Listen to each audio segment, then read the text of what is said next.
and welcome back to Googie's Kitchen, and if you are new here then hello and welcome. My name's Alexis and today I want to show you how to make my delicious slow cooker lentil chilli. As I just mentioned, today I want to share with you how to make my delicious vegan lentil chilli. Now this recipe is really easy to do and I'm going to be making this in my slow cooker today, which makes the whole process even easier. But if you don't have a slow cooker and you would like me to show you how to make this recipe on the hob, then please let me know in the comments below and I can do that for you. But as I said, this recipe is really easy, especially as I've got my slow cooker out. This isn't an advert for slow cookers, but they do make my life a little bit easier occasionally.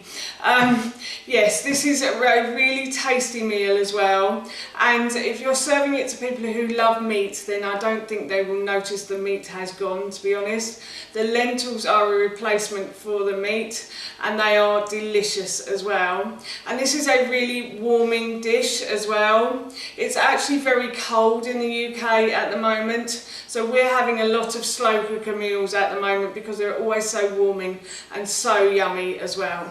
So while I was making this dish, I thought I'd share the recipe with you. So here is how to make my delicious vegan lentil chilli. So as you can see, I have peeled and chopped all of my vegetables, so I'm just going to put everything straight into the slow cooker now. So in this bowl here, I have one onion that I have peeled and sliced and diced, so I'm just going to put that in. I did my pieces quite small, but you don't have to, you can do them any size you like.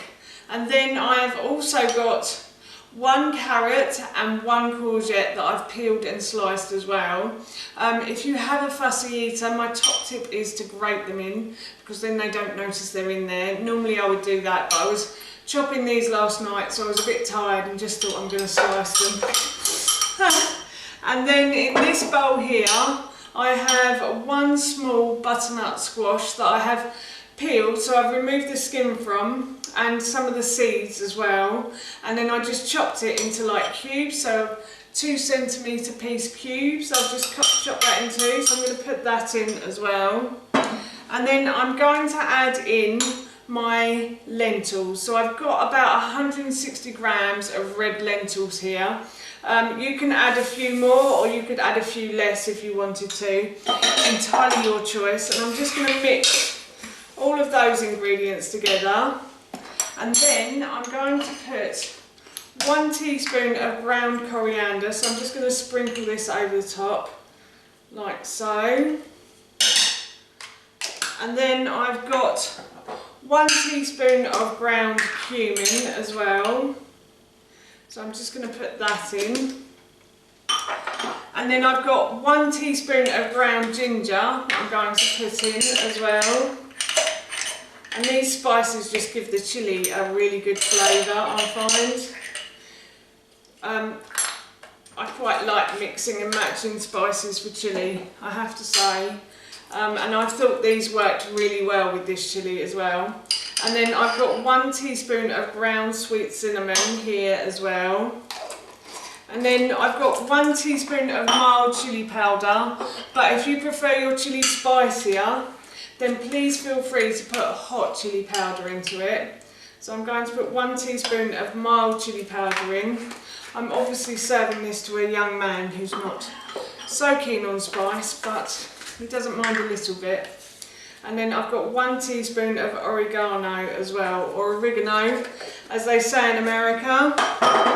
And then again, I'm going to mix those round, and I'm also going to add in 1 tablespoon of chickpea flour, or gram flour I think it's called in other places in the world.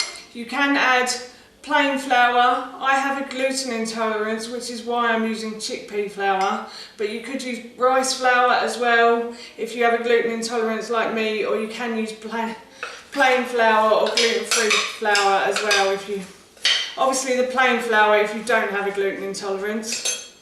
And then all I'm going to do now is just add in about 500 mils of vegetable stock to this as well. And I've forgotten to open my tin tomatoes, and my beans. So I'm going to go away for a second and open these, and then I'll be back.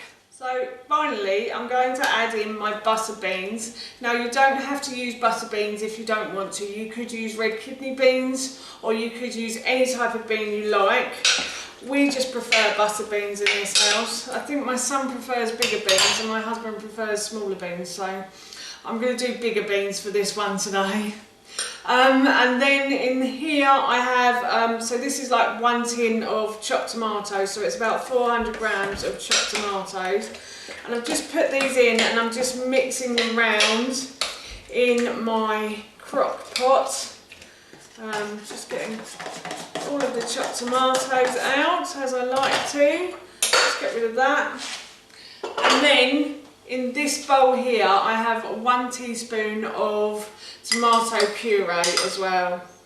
And the tomato puree is that just add a bit of extra flavour and a bit of thickness to the sauce as well. So again, I'm just going to stir that in until everything is well mixed together. And that's done. So now all I have to do is put the lid on and turn it on to high, and I'm going to cook this on high for 4 hours. Or if you wanted it slower, then you could cook it on low for 7. Right, so the chilli has finished cooking. It's been on for a good 4 hours and it smells delicious, I have to say. So all I'm going to do now is just add some spinach.